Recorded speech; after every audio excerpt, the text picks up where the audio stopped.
وطندارای عزیز، سلامتی خداوند پادشاه سلامتی کت شما باشد در هر جایی که هستین. واقعا ما در سلامتی عیسی مسیح نیاز داریم.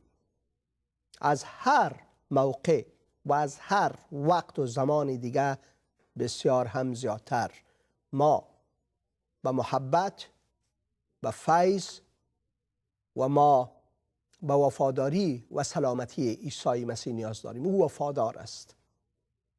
امروز من حسین اندریاس هرگز حق نداشتم که نفس زندگی داشته باشم، اما او برای من باز همیره داد.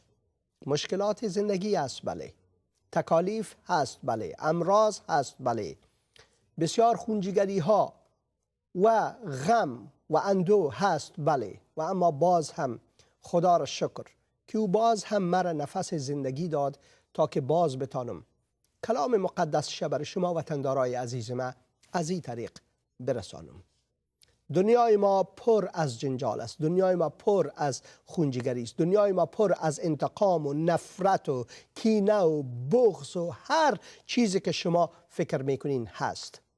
چهار طرف خود یک دفعه ما ببینیم که چقدر انسان ها دشمن همدیگر شدن، چقدر ما انتقامگیر و پر از نفرت و کینه هستیم، چقدر خودخواه هستیم. حتی اگر بعض وقتا ما میخوایم خوبی بکنیم، او را هم به نام خود میخوایم آشکارا بگوییم که کردیتش و یا امو فایدهش باید نصیب ما شوه. و کلام خدا برای ما میگه که ما برای جلال خدا ساخته شده ایم. ما باید هر کردیت، هر جلال به او بتیم. او خدای ماست. او ما را بسیار زیاد دوست داره. مسیحیت رابطه شخصی با خدای حقیقی است. هیچ دین، مذهب و یا فلسفه دیگر ما را این قسم رابطه را نمیده. ما خدا را پدر میخوانیم. رشته می داشته باشیم با خدا. وقتی که ما در مسیح هستیم ما خدا را ابا میگیم، ای پدر، و او ما را فرزندان خود میخوانه اگر ما به عیسی مسیح ایمان میاریم. این را رشته میگه. فرق مسیحیت و ادیان و مذاهب دیگه و فلسفه های انسانی اینمی است که ما فرزندان خدا هستیم و او این را به ثبوت رسانده که ما را دوست داره، با ای که او به صورت انسان آمد و جان خود حتی فدای ما کرد. عیسی مسیح میگه که محبت بیشتر از این شما نمیتونین ببینین که یک دوست جان خود فدای دوست خود کنه. گفت من جان خود فدای شما کردم. من شما را دوستای خود میخوانم، غلام خود، بنده خود نمیخوانم، دوستای خود میخوانم. چرا که غلام هر چیزی ارباب خود نمیفهمه و من هر چیزی که پیش پدر دارم برای شما آشکار ساختیم. فصل 15 انجیل مقدس یوحنا را شما مطالعه کنین و در اوجا این کلمات موجود است. دوستای عزیز، خوب توجه کنین. مثال وطنی است. اگر کسی دیگر ندارین کلاهتان پیش رویتان بانین. این به این معناست که کت ضمیر خود صحبت بکنیم، ببینیم که ما در کجا هستیم، ببینیم که نفرت ها و کینه و بغض و عدوت از کجا بیرون میشه و دقیقاً شما این را میتونین دریابین که واقعا اگر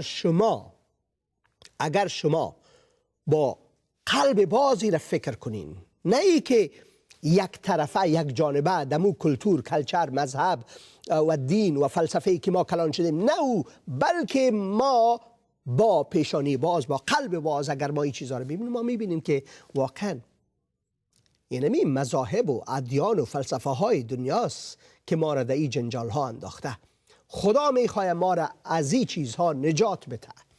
خدا میخواد که ما را روشناس کنه به عیسی مسیح و نجات از طریق عیسی مسیح که یگانه سلامتی تنها از طریق عیسی مسیح نصیب ما شده میتونه. کلام خدا برای ما میگه کسایی که به عیسی مسیح ایمان میارن زندگیشان زندگی بسیار مشکل می باشه. زندگی ما بالای خارها راه رفتن است. سرود هندیس میگه که کانتون پی چلونگا تیرے لیے، بالای خارها را میرم به خاطر تو. دکھ بھی اٹھاؤں گا تیرے لیے، و تکلیف به خاطر تو تحمل میکنم. میں نے یہ جیون تجھ کو دیا ہے، من این زندگی رو برای تو دادم. جیون سواروں گا تیرے لیے، حال من این زندگی خود آراسته میکنم برای جلال تو. با عیسی را رفتن بالای خارها را رفتن است. شیرنگک نیست، کاری آسان نیست. با عیسی راه رفتن صلیب خود برداشتن است. با عیسی راه رفتن مثل گوسفند بین گرگا رفتن است. این ما در چهار طرف خود میبینیم که مسیحا زیر شکنجه و ظلم و ستم هستند و لعنت میشن و کافر گفته میشن، مرتد گفته میشن، گردن بریده میشن، بالای کلیسیاهایشان حمله میشه. موضوع امروز ما همیست راه صلیب. موضوع ماست راه صلیب. راه صلیب آسان نیست. راه صلیب آسان نیست. و ما دعا میکنیم که خداوند کمک کنه وقتی که ما امروز کلامش میشنویم، شهادت میشنویم از یک برادر بسیار عزیز ما غلام جان و همچنین از خواهر ما زهرا جان از کلام خدا میشنویم که خداوند از طریق او با ما چی صحبت میکنه. دعا میکنیم که خداوند با هر شخص، با هر کدام ما جدا جدا در قلب ما صحبت بکنه و ما بپذیریم کلامش. و ما دعا میکنیم خداوند ما را برکتی که عیسی مسیح میده، برکت حقیقی او را عطا بکنه و او است که توبه کردن از گناههای خود و حاصل کردن نجات از طریق عیسی مسیح. از این که بهتر برکت در دنیا وجود نداره. خداوندا تو ما را برکت بده. بگذار که نام تو جلال بیافته به نام مقدس عیسی مسیح خداوند. آمین. میریم سراغ خواهر عزیز ما زهرا جان که از کلام خدا برای ما چی میگن امروز. خواهر زهرا. اندریاس عزیز، سلام عرض میکنم خدمت تمام فارسی زبانای عزیز. اولش من یک دعا میخونم از مزامیر 16. بفرمایید. عزت حضور خدا. از آیه 5 میخونم تا آیه 11. ای خداوند، تو همه چیز من هستی. تو مال و ثروت من هستی. زندگی من در دستهای توست. آنچه به من بخشیده ای عالی است و من از آن لذت میبرم. خداوند را شکر میکنم که مرا راهنمایی میکند و حتی شب هنگام نیز مرا تعلیم میدهد. خداوند همیشه با من است. او در کنار من است و هیچ چیز نمیتواند مرا بلرزاند. پس من در امان خواهم بود و قلب و وجودم از شادی لبریز خواهد شد. زیرا تو مرا در چنگال مرگ رهایی نخواهی کرد و کسی را که دوستش داری نخواهی گذاشت از بین برود. تو راه حیات را به من نشان خواهی داد. حضور تو مرا از شادی لبریز می کند و بودن در کنار تو به من لذتی جاودانه می بخشد. آمین. آمین. من امروز میخوام از اشعیای 43 براتون بخونم در رابطه با خادم خداوند. از آیه 1 تا 7 میخوام بخونم که خداوند گفته این است بنده من که از او حمایت میکنم. او برگزیده من است و از او خوشنود و راضی هستم. او را از روح خود پر کردم تا انصاف و عدالت را برای اقوام جهان بیاورد. او فریاد نمیزند و صدای خود را بلند نمی کند و در جاده ها آوازش شنیده نمی شود.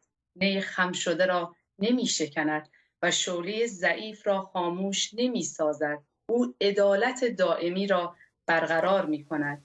مایوس و دلسرد نمی شود و عدالت را در روی زمین منتشر می سازد و مردم کشورهای دوردست منتظرند تا تعلیمات او را بشنوند. خداوندی که آسمان را آفرید و پهن کرد، زمین و هر چیزی را که در آن است به وجود آورد و به مردمی که بر روی آن زندگی می‌کنند روح و حیات می‌بخشد.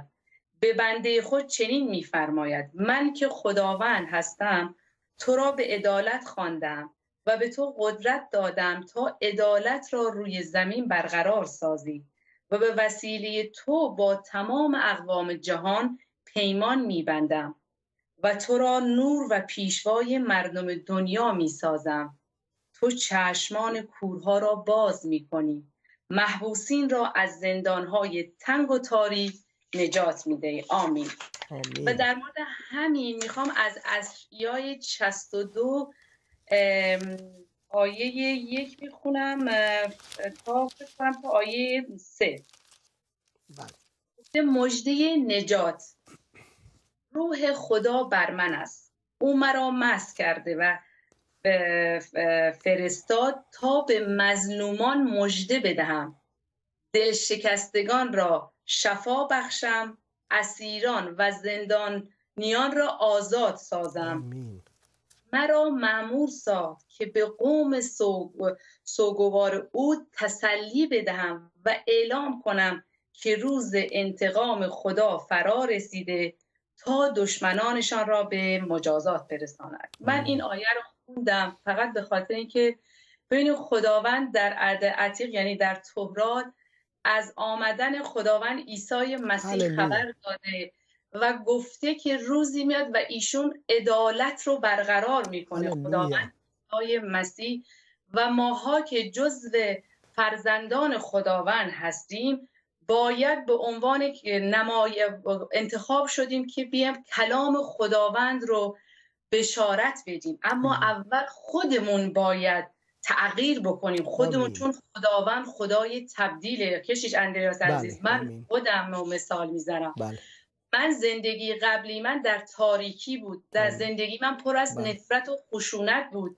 اما من امروز جلوی دوربین دارم اعلام میکنم خداوند عیسی مسیح زندگی منو تغییر داده. هللویا. آرامشی که خداوند در زندگی من برقرار کرده و من بابت این مسئله خداوند رو شکر میکنم و از اینجا میخوام اونایی که صدای منو میشنون قلبشون رو به خداوند عیسی مسیح بسپارن. در رابطه با همین چند تا آیه میخونم که ببینیم خداوند در یوحنای 8 آیه 12 گفته عیسی باز به مردم من نور دنیا هستم، کسی که از من پیروی کند در تاریکی سرگردان نخواهد شد بلکه نور زندگی را خواهد داشت. هللویا.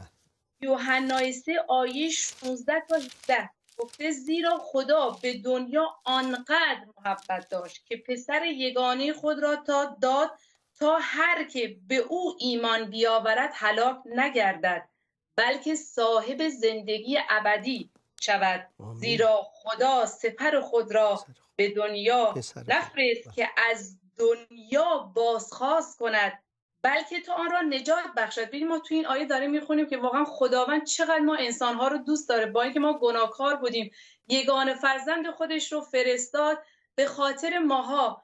من با شنیدن این آیه آدم واقعا تحول یه تغییری در انسان به وجود میاد که خداوند ما انسانها رو دوست داره. وقتی ما گناهکار هستیم خداوند چیکار میکنه؟ باز هم اون محبت اون رحمتش در زندگی هر روز ما هستش و ما باید به عنوان فرزندان خداوند باید شاکر این مسئله باشیم که خداوند خدای محبته. و باز هم در یوحنای 6 آیه 35 گفته من نان زندگی هستم، هر که نزد من بیاید گرسنه نخواهد شد و هرگز به من ایمان بیاورد هرگز تشنه نخواهد گردید. ببینید در این آیه ما واقعا داریم میبینیم که من خودم رو مثال میزنم. من در زندگی شخصی خودم یعنی واقعا وقتی در مشکلات هستم همیشه امید در من هست، چون من آرامش گرفتم از خداوند عیسی مسیح به من آروم داده و من بابت مسئله‌ای که برادر خواهرانمون تو پاکستان در کلیسا بمب گذاشتن واقعا ناراحت شدم. اما دعا میکنیم ما مسیحیان فقط باید دعا بکنیم به امید روزی که پادشاهی خداوند بیاد و صلح و آرامش در همه دنیا برقرار بشه. آمین. من فقط میخواستم یه پیام بدم. امروز آخرین سه‌شنبه ساله. من از اینجا به تمام فارسی زبونها سال نو رو پیشاپیش بهشون تبریک میگم. امیدوارم سالی پربار، پر از برکت، پر از شادی، پر از محبت و پر از صلح و آرامش باشه و براشون اینو در نام خداوند عیسی مسیح براشون آرزو میکنم و ممنون از شما کشیش اندریاس خواهش عزیز. میکنم خواهر عزیز من، عزیز هستین، بسیار دوستتان دارم خواهرک عزیز من. شکر میکنم که مثل شما یک خواهر دارم در مسیح.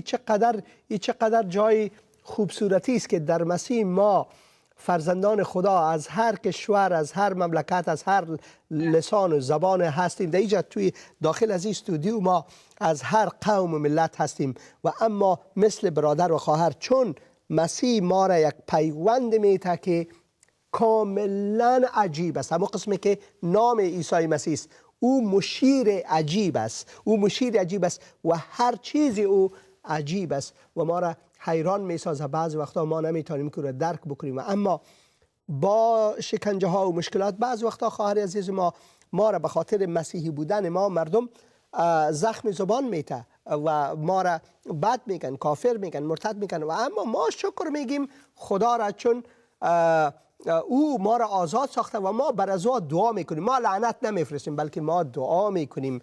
ایست خاصیت ما مسیحی که این خاصیت از عیسی مسیح، از خداوند خود، از خدای جلال. عیسی مسیح را زبور 24 خدای جلال میخوانه. او خدای جلال است و او را ما شکرگزاری میکنیم برای هر چیز. بازم بسیار تشکر از اینکه شما قلبتان گذاشتین. خواهش میکنم خداوند به شما و همکاراتون در شبکه محبت تیوی برکت بده و برای شما سالی پر از برکت، پر از شادی، شما هم پر از آرامش در خداوند عیسی مسیح برای شما آرزومندم. بسیار تشکر. نوروز شما مبارک باشه خواهر عزیز. تشکر. و حال ما برادر عزیز ما غلام جان کت خود داریم. از غلام جان میشنویم ازشان که خداوند زندگیش چطور تغییر داد و چرا غلام جان به عیسی مسیح ایمان آوردن. وطندار عزیز غلام جان مانده نباشی. سلام علیکم حسین جان اندریاس، برادر حسین. جور بخیر هستین؟ خوب هستین؟ خوب هستین، سلامتین، صحت شما خوب است؟ صدای ما دارین؟ بله صدایتان داریم و وطندارای ما صدایتان میشنوه. من میفهم که شما از طریق اسکایپ با ما صحبت میکنین و شاید شما نشنوین آواز ما و یا شما فکر کنین که آوازتان نمیره و اما کاملا شما روی خط هستین و ما شما خواهش میکنیم که خود معرفی کنین و برای وطندارای عزیز ما بگوین که چطور عیسی مسیح شما را نجات داد، چطور شد که شما کلام مقدس یافتین، کی برای شما بخش کرد و علت از اینکه به عیسی مسیح ایمان آوردین چیست. از تجربه شخصیتان خواهش میکنیم برای وطندارای ما لطف کرده بگوین. بله چشم. ما در قدم اول یک سلام جداگانه برای برادرای خود که در افغانستان یا در سراسر دنیا هست سلام تقدیم میکنم و امیدوارم که جور تیار باشن. و علت ایمان آوردن ما به عیسی مسیح 10 سال پیش از امروز در سراسر افغانستان زندگی میکردیم. بعد یک پای راست ما چرا خورد و به شفاخانه رفتیم و در دوا افغانستان، پاکستان، ایران پیش دکترها. بعد پایتان مرمی خورد یعنی گلوله؟ بله، چره آوان. چره هوان خورد. خوب، بسیار خوب. بله پیش دکترها رفتیم. دکترها هم کمک خود کرد، یک گچ مالید و یک باچوب یک قسمی، بالاخره خوب نشد. پس همین مسافرت بود که یک روز آمدیم طرف اروپا و یکی از برادرای فارسی زبان ما برای ما یک کتاب مقدس داد، انجیل. بله. مقدس داد که اینو بخون. دیگه دکترها تو رو جواب داده، یکانه دکتر آسمانی هست که او تو رو جواب نمیده. بله. او جواب تو رو نمیده. بعد این کتاب ما میخوانیم، کتاب مقدس چند وقتی. بعد با در کلیسا هم میرفتم اینا و یک روز خواستم همین از ته دل که عیسی مسیح واقعا اگر تو خدا هستی، واقعا اگر تو هستی، بیا در زندگی ما، بیا. تمام دکترها این پای ما رو جواب داده که برای ما تشویش روحی جسمی داده، ولی اگر هستی بیا. همین بود که سر از فردایش دیگه ما درد تا امروز ندیدم. امسال 4 سال میشه خدای شکر که ایماندار هستم، دیگه ما درد ندیدم. در زندگی ما خیلی خوبی آمده و نه که حتما پولدار سرمایه داشتم، برای ما خیلی خیلی خوش هستیم. آمین. خدای شکر. غلام جان، زندگی مسیحی زندگی نیست که بس پول میآید و ما خوشحال می باشیم. در حقیقتش وقتی که ما مسیحی میشیم آرامش ابدی در زندگی ما میآید، امید ابدی در زندگی ما میآید، و اما مشکلات ادامه میته، بلکه زیادتر هم میشه، چون او وقت مردم ما را کافر میگه و مرتد میگه و صاحب حتی در صدد از این میشن که ما را اذیت و آزار برسانن. و اما همین قسمی که شما گفتین که نه ای که پول و دارایی بلکه آرامش واقعی را خدا بر شما داده. واقعا آرامش گرفتیم و خیلی آرامش داریم. خدای شکر که خیلی آرامش داریم و این تقریبا برنامه شما را چندین بار نگاه میکردیم، خیلی بس مشکل به تماس شدیم و خدای شکر یک بار دیگه.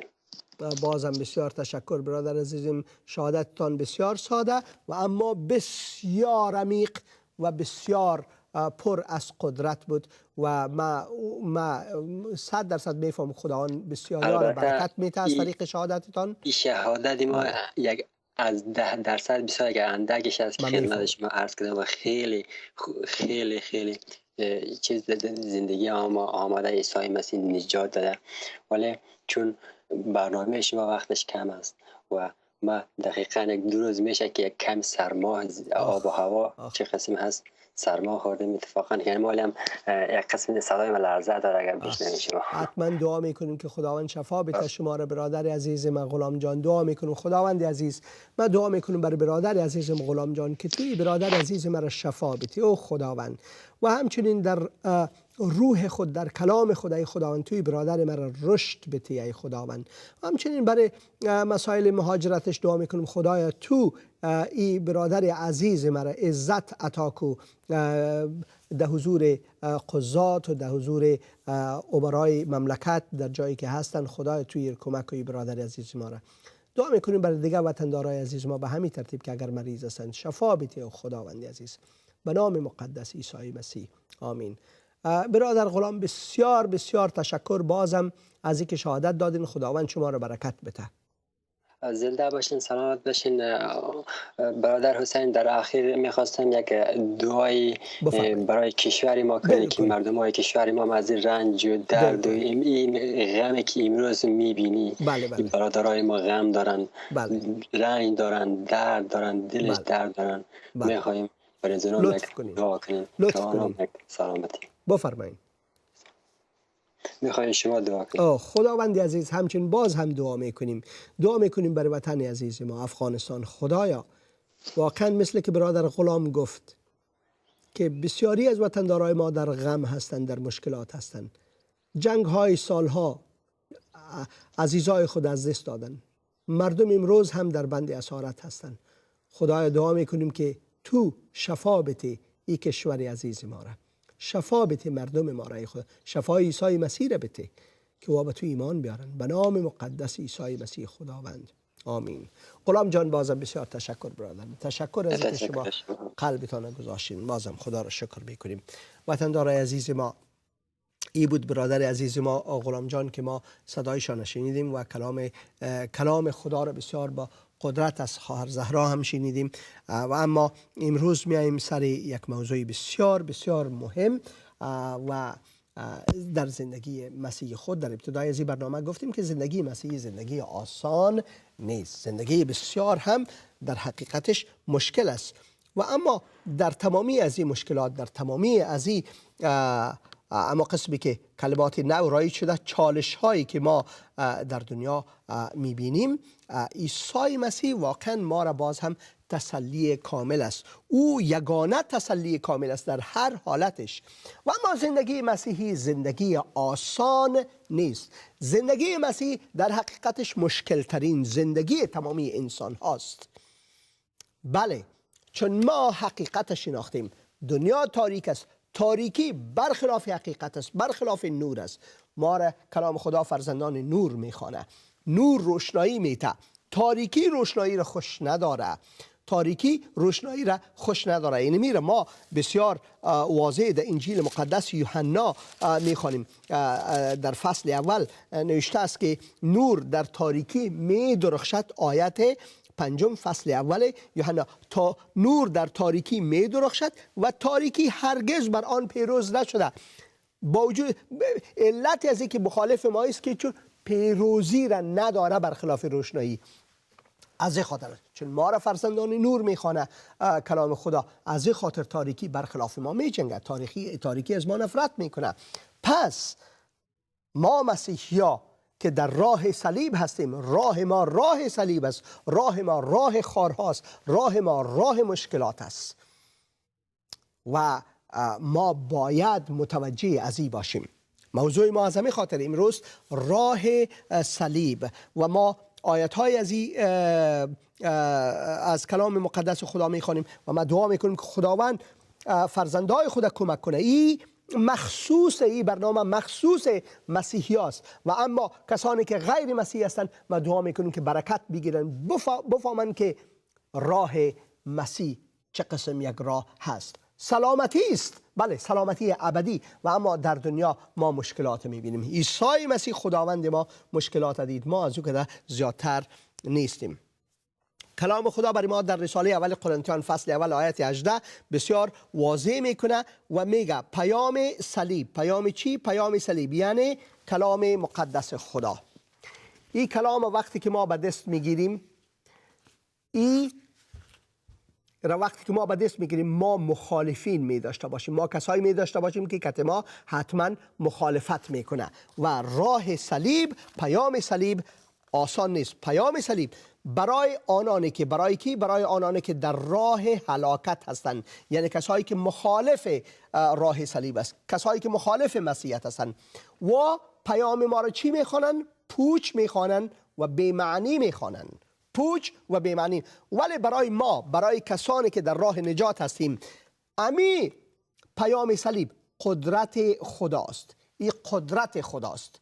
ما با قدرت از این پیام صلیب زندگی خدا پیش میبریم. سخت، صلیب چیز ساده نیست. عیسی مسیح را بالای صلیب میخکوب کرده بودن. رومی ها مجرمان را میخکوب میکردن و این یک درد بسیار زشت و خطرناک است. بله حتی از گردن بریدن که سخت‌تر.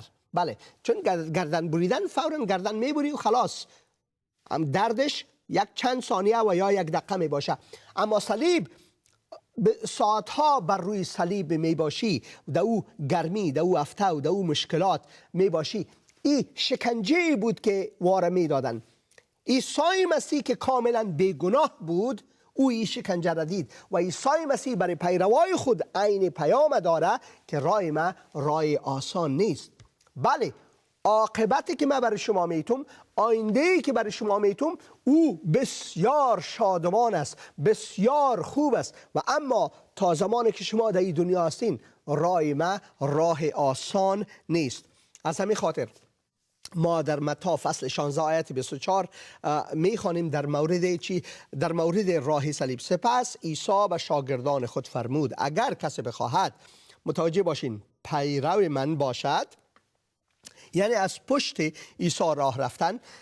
وقتی که ما پیرو میگیم، کلمه پیرو مثل از این که عیسی مسیح پایهای خود بگذاره و ما پایهای خود بالای پایهای عیسی مسیح گذاشته بریم.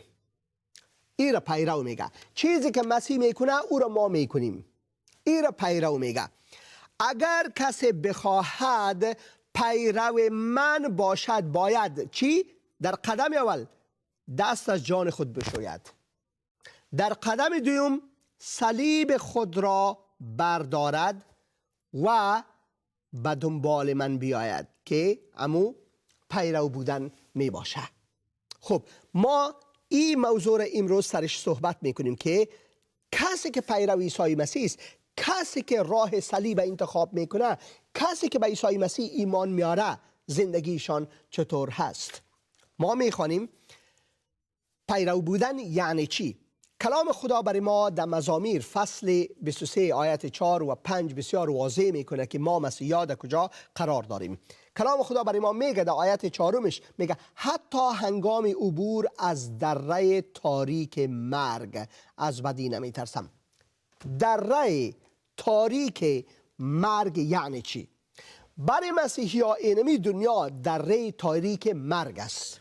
اینمی دنیا دره تاریک مرگ است. ما در هر قدم خود که در این دنیا میگذاریم ما در خطر مرگ قرار داریم، ما در تهدید قرار داریم، ما در شکنجه قرار داریم، ما در ای که مردم ما را بد بگویم، ما را تهمت ناق سر ما بکنه، ما در ای قرار داریم. کلام خدا چی میگه؟ حتی هنگام عبور از دره تاریک مرگ از بدی نمیترسم، زیرا تو همراه من میباشی، عصا و چوب دستی تو مرا تسلی میدهد. بدون کدام مشکل نه بلکه در مشکل. عصا و چوب دستی خداوند ما را بدون مشکل نه در مشکل تسلی میده. ما را در شکنجه خداوند فیض عطا میکنه، ما را در مصائب خداوند فیض عطا میکنه و وفاداری خود برای ما نشان میده. در حضور دشمنان ما در کجا هستیم؟ جایی که دیگه کسا ما را لعنت میکنن، از پشت ما که ما را از بین ببره. در حضور دشمنانم ایجا کلام خدا میگه سفره برایم تهیه نموده، دسترخوان تهیه نموده، سر مرا بر روغن تدهین می نمایی و پیمانه ام لبریز می شد. بسیار جالب. وقتی که ما در این دنیا پیرو عیسی مسیح هستیم، ما در دره، بسیار متوجه باشین وطندارای عزیزم، بسیار متوجه باشین، ما در کجا قرار داریم؟ ما در دره تاریک مرگ قرار داریم. یک. دوم دیگه ما همیشه در حضور دشمنان هستیم.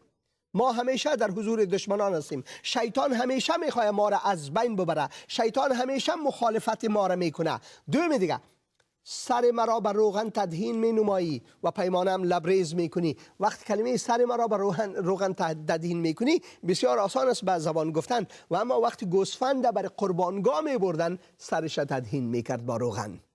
ما متوجه ازی باید باشیم که کلام خدا برای ما میگه که زندگی ما در وادی سایه موت هست و اما در این ما تسلی خود از خداوند میافیم. و تسلی ما چیست؟ تسلی ما است که خداوند ما را حیات جاودان داده، هیچ کسی از ما دزدیده نمیتونه و ما پیروز هستیم بر موت و گناه. دوم، کسی که راه صلیب انتخاب میکنه او باید دست از جان خود بشویه.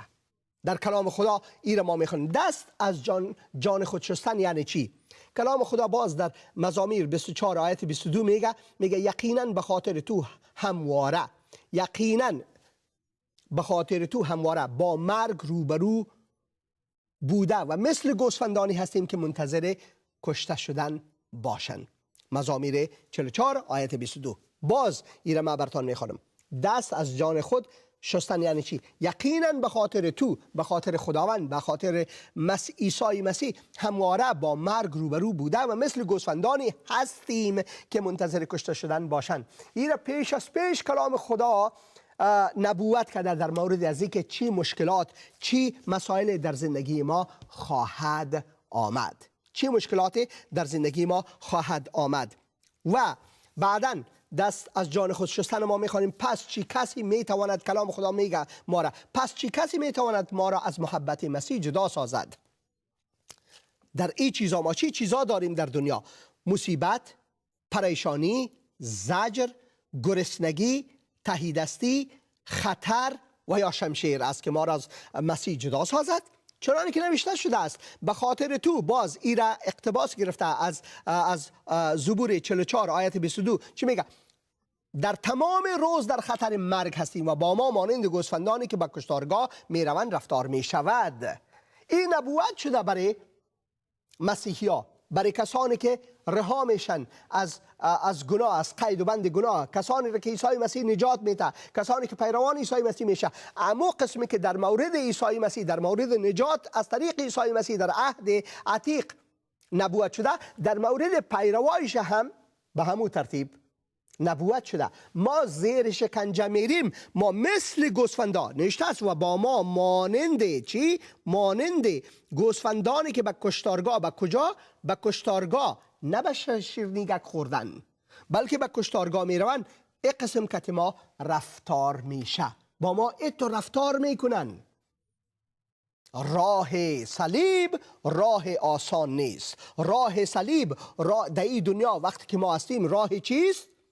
راه مصیبت، راه پریشانی، راه زجر. خواهش میکنم روی پرده بیارین. راه مصیبت، راه پریشانی، راه زجر، راه گرسنگی. بله، مسیحا در گرسنگی میمانند. راه تهیدستی، راه خطر، راه شمشیر است، ما را از بین میبرند. راه مسیح راه آسان هرگز نبوده و هرگز نیست و نگذارین کسی شما را بازی بده. برخلاف از این چیزها نگذارین کسی شما را بازی بده که نه، این قسم نیست. وقتی که مسیحی شدی بس خلاص دیگه، دلار باریدن شروع میشه، بس خلاص دیگه. مسیحی ها جان خود میتن هر روز. ما ایره میبینیم عیسی را دنبال کردن. بعدن عیسی را دنبال کردن. عیسی در جواب گفت روباها برای خود لانه و پرندگان برای خود آشیانه دارند، اما پسر انسان جایی ندارد که در آن بیارامد. ما جایی نداریم. کلام خدا برای ما میگه، آقای ما، مولای ما، خداوند ما، نجاتگر ما ایره میگه. چی میگه؟ روباها برای خود لانه و پرندگان برای خود آشیانه دارند، اما پسر انسان یعنی عیسی مسیح جایی ندارد که در آن بیارامد. عیسی مسیح خالق و مالک کائنات میگه وقتی که من در دنیا آمدم، من جایی برای بود و باش نداشتم.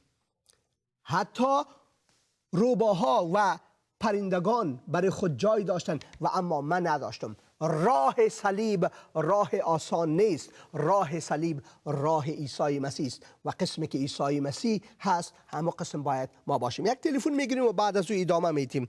از علی جان. علی جان وطندار عزیز ما، بفرمایین. بسیار تشکر که زنگ زدین. بفرمایین. سلام علیکم، شب بخیر. شب شما بخیر وطنداریم. بفرمایین. خسته نباشید. خوبی؟ بسیار تشکر. شما خسته نباشین. بفرمایین. دست شما در نکنه برنامه خوبتون. تشکر برادر عزیزم، خداوند شما را برکت بده. واقعا ما از حرفای شما خیلی استفاده میکنیم، دست شما در نکنه. تشکر برادر عزیزم. چیزی گفتنی داشتین؟ بفرمایین. بله، من میخواستم یه سرودی خوندم برای خداوند زنده عیسی. هللویا. بفرمایین. بخونم. تو سرزمین دنیا عیسی ما نمرده، برای نجات ما عشق برامون آورده. دنیا در دست دام گناه اسیر، آلوده به خون بیگناهان در دستان شریره. در زمینی که گناهش چون موج دریاست، اما خود خداوند بادبان کشتی هاست. کشتی ما تو دریاست، در گردان تنها نجات دهنده ما مسیح جانه. ما مردم بی ایمان او را صلیب کردیم، با افکار پلیدمون او را شهید کردیم. او بر ما شفا داد، زخم ما را مرهمی. او نور آسمان بود، آمد بر روی زمین. او روبخش جانان بود، کور را کرد بینا. ولی ما صلیبش کردیم اندر کوه جلینا. او در حقیقت نور خدا بود، تمام کائنات همیشه با او همصدا بود. آمین. دست شما در نکنه. آمین. بسیار تشکر برادر عزیزم از شعر بسیار مقبول گفتین. خداوند شما را برکت بده. خدا به شما هم برکت بده حسین جان. تشکر. خدا کنه همیشه در این راه موفق باشی. بسیار تشکر. ما را از این گودال گناه نجات دادی حسین آقا. کلا این شبکه محبت هر روز که نگاه میکنم روز به روز بهتر میشم، زندگیم بهتر میشه، روحم بهتر میشه، روانم بهتر میشه. حسین آقا من از شما خیلی همیشه دعا میکنم واسه دستنکار شبکه، حالا چه افغانستان برادر ما چه ایرانی خودمون اجرا میکنن. همیشه دوست دارم یه سهمی تو این برنامه شما داشته باشم، انجام بدم. حتی بیرونم میرم واسه بچه‌ها حرف میزنم، میگم این راه که هست یه خورده سرم اشتباه را ایولیه. اونا من حرف میزنم میگه تو کی هستی؟ حالا مسلمان شدی رفتی مسیحی شدی؟ میگم نه، مسیحیت یه مذهب نیست، خدا میدونه. مسیحیت یه چیزیه اگه تمام درسا را بخونی آخر به مسیح میرسی. ریاضی میخونی به مسیح میرسی، فیزیک میخونی به مسیح میرسی. فیزیک یه نقطه آغازه و یه نقطه پایانه. بله. حسین آقا به جان خودم، به جان بچه‌هام من درس خوندم، همه اینا را مطالعه کردم، ولی که به مسیح رسیدم سیراب شدم. همون خودش گفت من نور این جهانم. هر که از من بنوشد تشنه نمیشم. خدا میدونه. آمین. من هر روز میگم مسیح جان خودم را تقدیم تو میدارم، با من کن و از من ساز آنچه را به خود اراده کنی. از اسارت نفس رهایم ده تا ارادت را بهتر گرداندیدم. مشکلاتم را بگیر تا پیروزی هایم شاهدی باشد با کسانی که با عشق تو و قدرت تو یاریشان خواهم داد. آمین. آمین آمین آمین. این همه حرفا رو شما هم بلدید، ولی میخوام این بگم شاید تو این شبکه کسی هم نگاه کنن این من گمراه شده باشن، اونا هم برگردن بیان طرف مسیح. مسیح شفا دهنده است. مسیح یعنی مسیح همه کاره است، ما را نجات میده. مسیح قسم، مسیح یه دکتر مفتکیه. مسیح یه پدر بزرگه. من خودم بدهکار بودم، 1.3 میلیارد کم آوردم تو این چند ماه که اقتصاد کشور به هم خورد. به مسیح قسم، اگه مسیح نبود مرده بودم. ولی چون که 5 سال پیش به وسیله خودش ملاقاتش کردم، یه شب تو خواب من اومد دیدم ببخشید حسین آقا اگه بفرمایید. یه شب تو خواب بودم حسین آقا داداش عزیزم، دیدم یه ابر سیاهی اومد، من خواستم فرار کنم برم تو خونه، دیدم نمیشه. یه ابر اومد بالا سر من، تاریکی بالا رفت، نور اومد پایین، منو برد بالا. هی دازدم یا حسن یا حسین یا امام نبی، دیدم نه داره هی منو میبره بالا. دیدم یا مسیح تو هستی؟ بعد دوباره آروم منو گذاشتن. از همون روز در درون خودم منقلب شدم، در درون خودم کسی دیگه شدم، دیگه از مرگ، از تاریکی، از این چیز نمیترسم. حسین آقا آمین. کلام خدایی رو برای ما میگه علی جان. کلام خدا میگه گرچه از وادی سایه موت گذر کنم از هیچ بدی نمیترسم، زیرا عصا و چوب دستی تو مرا تسلی میدهد. مسیحیت وقتی که ما مسیحی میشیم مشکلات ما زیادتر میشه و اما تسلی جاودانی خداوند با ماست که او یک روز برمیگرده و ما رو با خود میبره در جای جاودانی و در جای شادمانی ابدی. درسته. حالا من میخوام اینو به کسایی بگم که مثلا باور ندارن. مثلا میگن بابا اینجوری، به هم میگم به خدا قسم اینجوری نیست. مسیح مذهب یه دین نیست. مسیح یه چیزیه که از درون ما شروع به رشد میکنه. هللویا. او یگانه راه نجات است. بله. آمین آمین. علی جان بسیار دست شما در نکنه آقا، خدا بهتون برکت بده. من هر موقع برنامه شما رو میبینم خانم جویس مایر، همه این موجودای خوب که میای، واقعا شما روانپزشکی، شما یک دکتری. خواهش میکنم. ما عاجز هستم برادر عزیزم. عیسی مسیح دکتر، عیسی مسیح رهبر ما، عیسی مسیح خداوند ما. من عاجز هستم برادریم. خداوند شما را برکت بده. بسیار تشکر از شهادتی که دادین، بسیار تشکر از شعری که گفتین و از نصایحی که کردین. بسیار تشکر. شبتون بخیر باشه. شما هم برادریم. خداوند شما را برکت بده. چقدر لازم است که ما به شهادات برادرها و خوارای خود بشنویم و واقعا عیسی را دنبال کردن. کلام خدا برای ما میگه، عیسی در جواب گفت روباها برای خود لانه، پرندگان برای خود آشیانه دارد، اما پسر انسان جایی ندارد که در آن بیارامد. و زندگی مسیحی اینمی قسم است در این دنیا. و ما اگر متوجه از این باشین در کلام خدا، ما در متی فصل 11 آیت 28 تا 30 همیشه از طریق از این برنامه ها من هم همیشه میخوانم، حتی سرود میخوانم. نزد من آیید گران باران، من خود شما را آرامی خواهم بخشید. من راه و راستی و حیات هستم، من منبع شادی الهی هستم. یکی سرود وقتی که مسیح شده بودم این را شنیدم، بسیار مرا تسلی میداد. وقتی که در شکنجه بودم مرا تسلی میداد و بالاخره عین سرود ما به لسان دری خداوند برای ما فیض طاقت که نشه کنم که نزد من بیاد هم آرام جان، بار سنگینت به دوش من بمان، نزد من بیاد هم آرام جان. واقعا آرام جان برای ما میته، واقعا بارهای سنگین ما را میورداره. و اما اگر ما بگوییم بس خلاص بار سنگین ما را عیسی مسیح ورداشت، دیگه خوش و خوشحالی باشه در این دنیا، ما در مغالطه هستیم. ما اصلا مسیح را به درستی تعلیمش درک نکردیم. آیت قبلی از این وقتی که ما متی فصل 11 آیت 28 تا 30 میخوانیم، آیت قبلیش مهم است که ما سرش غور کنیم که در مورد چی صحبت میکنه. در مورد از اینکه ما مسیح را بشناسیم. آیا تنها امیست؟ آیا تنها امیست که ما تسلی میافیم؟ ببینین یک ساره او شهیدایی هستند که گردن بریده شدن و تا آخر حد نام مسیح را به زبان می گرفتن. نام مسیح را به زبان می گرفتن. یا گناهشان تنهایی بود که یا مسیحی بودن، پیروان عیسی مسیح بودن. مصری ها کشته شدن به خاطر از اینکه یا مسیحی بودن. عیسی مسیح بسیار واضح میکنه که به خاطر ما این چیزا بالای شما میایه. راه صلیب راه آسان نیست، راه آسان نیست.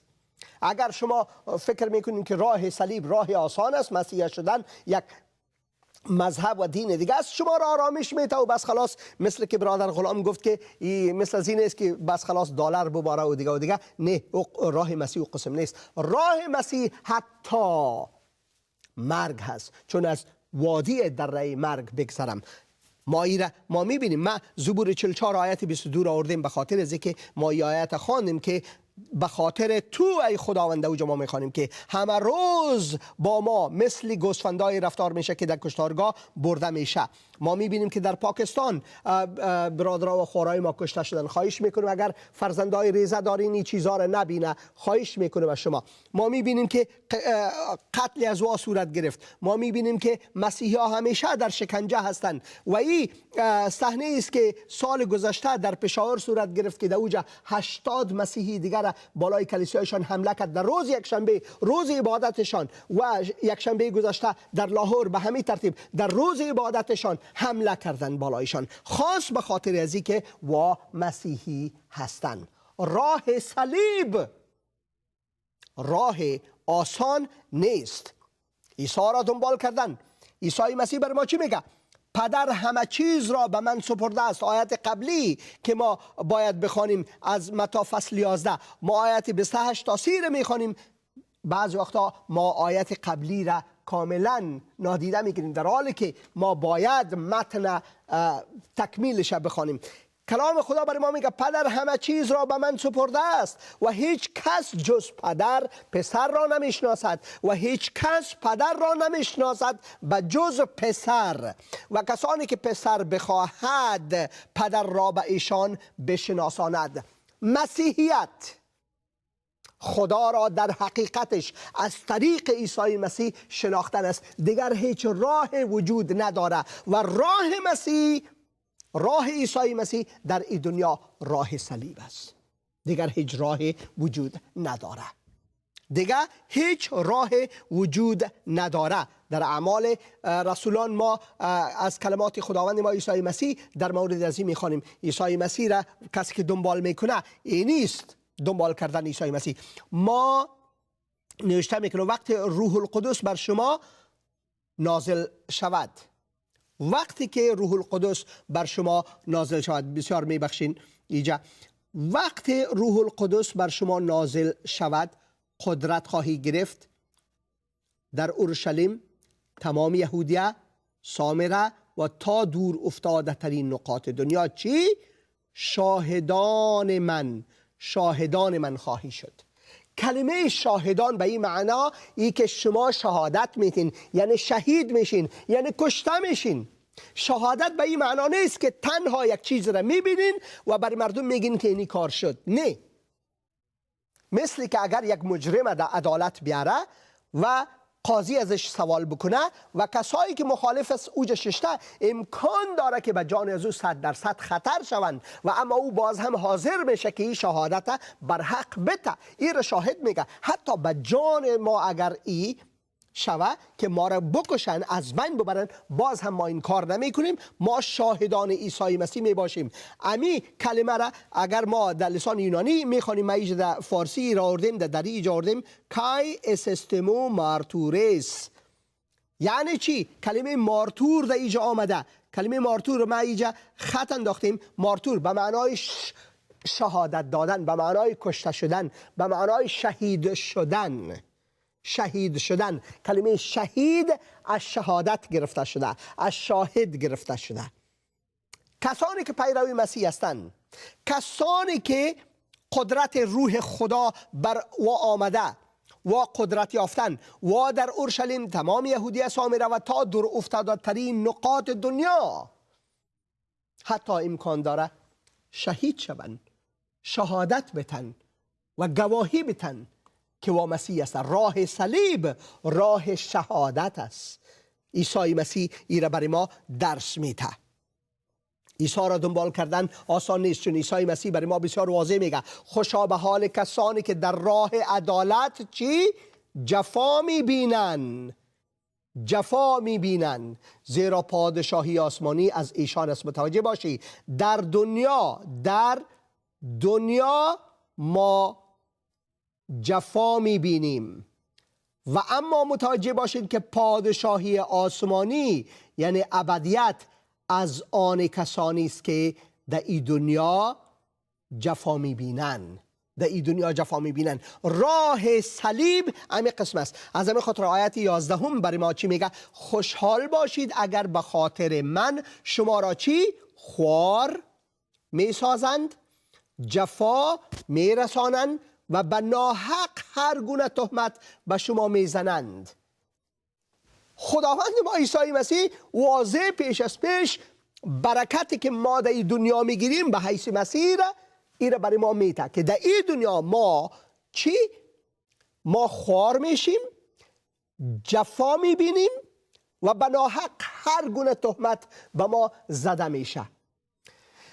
شما داستان آسیا بیبی را شاید در پاکستان شنیده باشین، در روی اینترنت بسیار موجود است. آسیا بیبی را در کردا، یعنی در زمین در جایی که کاشتکاری میشه در کردا، یک چند تا زن میگه که تو برخلاف مذهب ما گپ زدی، در حالی که هیچ این قسم نگفته. مسیحا را خداوند اجازه نداده که ما برخلاف هیچ مذهبی صحبت بکنیم. ما برخلاف هیچ مذهبی صحبت نمی کنیم و لازم نیست که ما برخلاف مذهب صحبت بکنیم. ما به طرفداری مسیح تنها صحبت میکنیم. ما میگیم مسیح تنها حقیقت است. ما برخلاف مذاهب دیگر صحبت نمی کنیم. مذاهب دیگر به مذاهب دیگر واگذار میکنیم، هرچی که میخواین دلشان او را بکنن. ما شاهدان مسیح هستیم. ما میگیم که عیسی مسیح کیست؟ عیسی مسیح نجاتگر است. ما این را میگیم. و آسیا بیبی را این زنا به ملا گفت، ملا به پلیس گفت آسیا بیبی تا بال را در زندان است و او را میخواین که سردار آویزان کنن. و به خاطر آسیا بیبی چندین مسیحی پاکستانی دیگه هم کشته شده تا بالی. چندین مسیحی پاکستانی دیگه هم کشته شده، خاص به خاطر از اینکه به او تهمت ناحق زده شده بود. عیسی مسیح چی میگه برای ما؟ برای ما بسیار واضح میگه به خاطر من شما را چی؟ خوار. در قدم اول ما را خوار میشوارن، بعد از او به ما جفا میرسانن و به ناحق هر گونه تهمت به شما میزنن. راه صلیب راه آسان نیست. کلام خدا میگه خوشحال باشید اگر به خاطر من شما را خوار میشمارن، اگر به خاطر من شما را خوار میشمارن خوشحال باشین.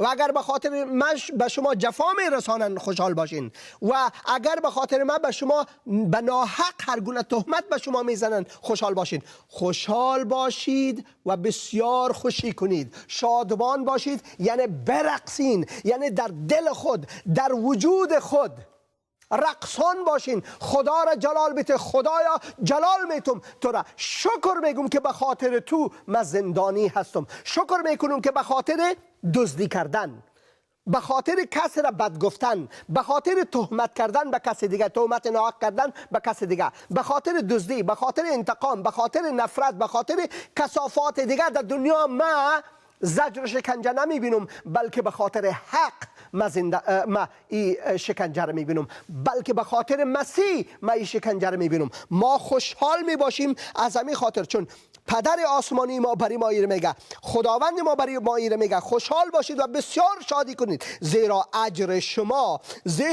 شما در آسمان بزرگ است، چون همین طور به انبیای پیشین شما هم جفا رسانیدن. کلام خدا برای ما ایره بسیار واضح میکنه. راه مسیح راه آسان نیست. راه صلیب راه آسان نیست. کلام خدا برای ما بسیار واضح میگه از زبان خداوند ما عیسی مسیح. او میگه که من شما را مثل گوسفندا بین گرگ ها میفرستم و گرگ ها کتی گوسفندا هرگز دوستی نمیکنه، بلکه واره از بین میبره. وطندارای عزیز من، شما مسیحی هستین، شما در شکنجه هستین، مردم شما را لعنت میگه، مردم شما را کافر میگه، مردم شما را مرتد میگه، مردم شما را اذیت و آزار میرسانه، شما در زندان هستین، شما در بدر شدین و مهاجر شدین. متوجه باشین کلام خدا برای شما میگه راه صلیب آسان نیست، شادمان باشین در این راه. و کسانی که به شما اذیت و آزار میرسانن، جفا میرسانن، کلام خدا برای ما چی میگه؟ حتی دشمنایتان محبت کنین و کسایی که به شما اذیت و آزار میرسانه بر ازا دعای خیر بکنین. انجیل متی فصل 5 آیات 43 44 45 46 47 48 متوجه باشین. این آیات بخوانین. راه صلیب برای شما یاد میته. عیسی مسیح بالای صلیب مصلوب شده بود، او را شکنجه دادن، میخکوب کردن او را. عیسی مسیح در اوجه چی گفت؟ ای پدر تو یارا ببخش، چرا که یا نمیفهمن که چی میکنن. ایست راه صلیب، ایست راه صلیب. راه صلیب خصومت گرفتن به قلب نیست، به دل نیست. انتقام گرفتن به دل نیست. دل خود در دل خود کدورت پیدا کردن نیست. راه مسیح راه رحمت است. راه مسیح راه بخشیدن است. راه مسیح خود تسلیم کردن به عیسی مسیح و به اراده خدای پدر هست. اگر به ما شکنجه کسی میرسانه، جفا میرسانه، تهمت ناحق بر ما میکنه، ما را حتی مصلوب میکنه و میکشه و گردن میبره و از بین میبره، کلیسیای ما را از بالایش حمله میکنه، ما خدا را شکر میگیم خدایا تو را جلال باد، تو یارا ببخش، چرا که نمیفهمن یا چی میکنن. فیض خداوند عیسی مسیح کت شما باشه و خداوند شما را برکات آسمانی را و قدرت روح خدا را و پوری روح خدا را عطا کنه همیشه. آمین. تنها هادیم تویی ای مسیح، تنها هادیم تویی ای مسیح، دوستم مسیح، یارم مسیح، در هزاران عزیزم مسیح، تنها هادیم تویی ای مسیح، تنها هادیم تویی.